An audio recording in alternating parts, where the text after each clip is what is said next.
Well, if you're going to be around LaSalle on Saturday, December 16th, you're probably going to be hearing a lot of sirens and seeing a lot of people running around trying to find out what's going on. And in this case, it's going to be for something good. A lot good. It's going to be Officer Santa delivering presents to kids in need once again. Hi, and thanks for joining me for another installment of Tom's Take.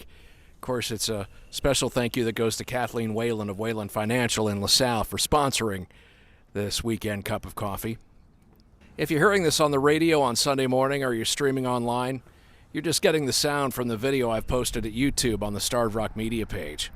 You're going to find this video along with other Tom's Takes from the year up there as well.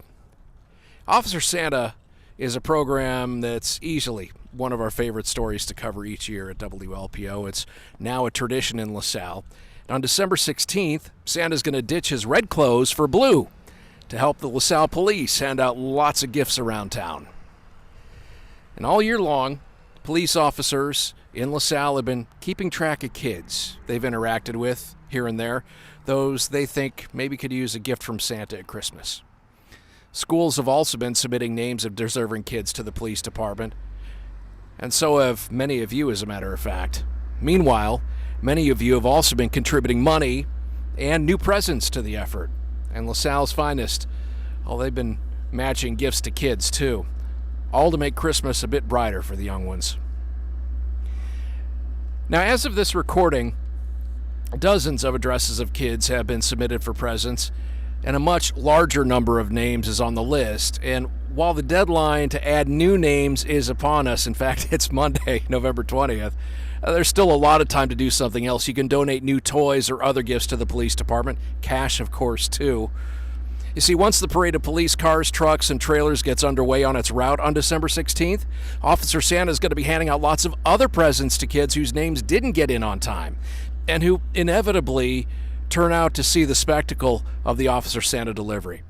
Just drop off your new gift at the police department here on 2nd and Joliet Streets in LaSalle, City Hall. Come in on the 2nd Street side where I am right now. It's a huge effort, as you might imagine, and this year it's being coordinated by LaSalle Police Officer Pete Sines, a true gentleman who took some time away from his hard work to talk with me about this year's Officer Santa effort. In fact, when we sat down, in the video you're about to see, Officer Sines had just been promoted to sergeant a couple of hours earlier. So congratulations and thank you, Sergeant. And I hope you like what you're about to see. So what happens is basically through the year you collect funds for it, and you really put the word out about this time of year. And what it does is the money gets collected. Meanwhile, families who need gifts come and let you know who they are, or people let you know what families may need it.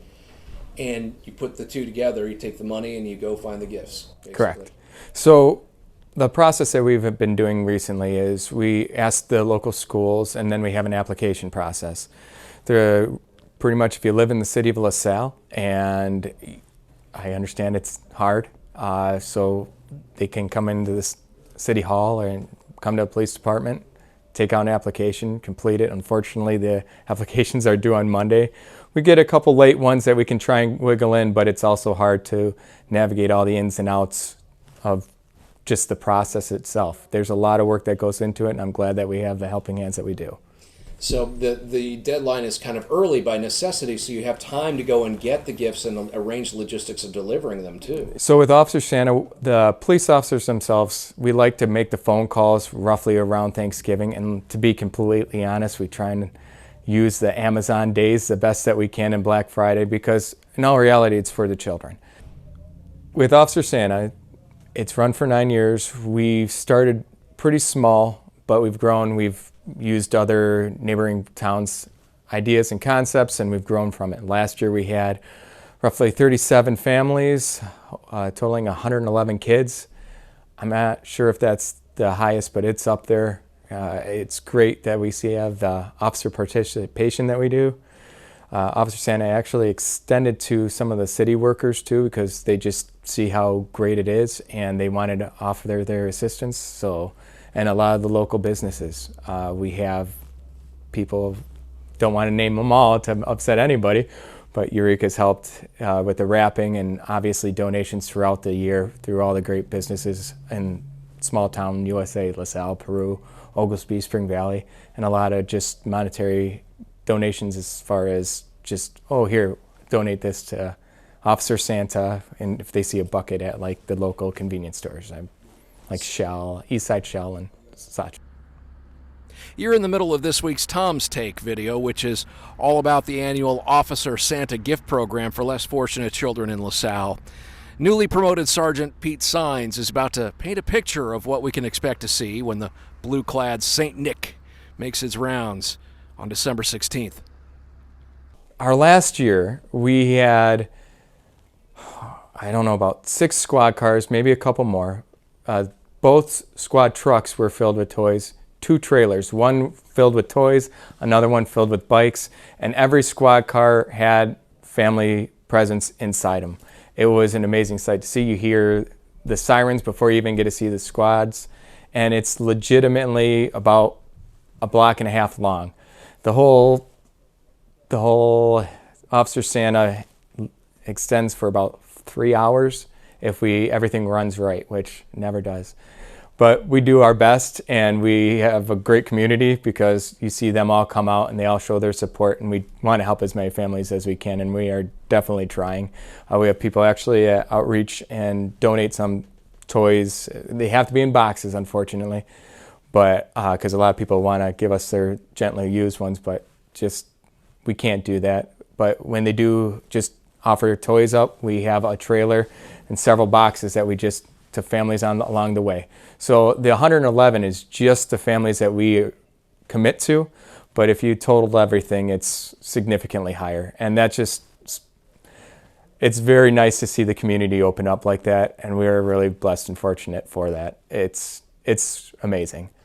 So you do it on the fly too? Absolutely. You've got a planned map, but somebody may run up and you're able to box something and give something else? So what generally happens is we go to an address, doesn't matter which one it is. Last year, like I said, we had 34 stops total, I believe, because one of them was at 901 Grant, and we drive through there, and we're trying to get that to be our last one to make sure we can help as many people as we can there.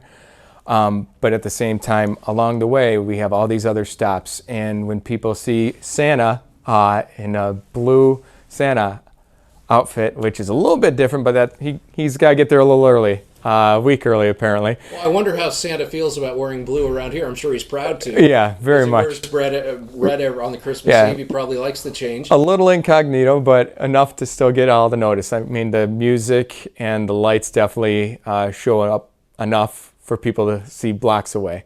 And then to see all the kids running up. I mean, last year we had actually pretty good weather, other than a little windy, but we've had some pretty nice days the last couple of years. So hopefully we get another one on December 16th. Well, Sergeant Sines says he and his colleagues are all grateful for all the help they get for the Officer Santa program from area businesses and from people like you and me. And he also notes how dedicated others are in helping, like the non-police city employees who give up their time to help.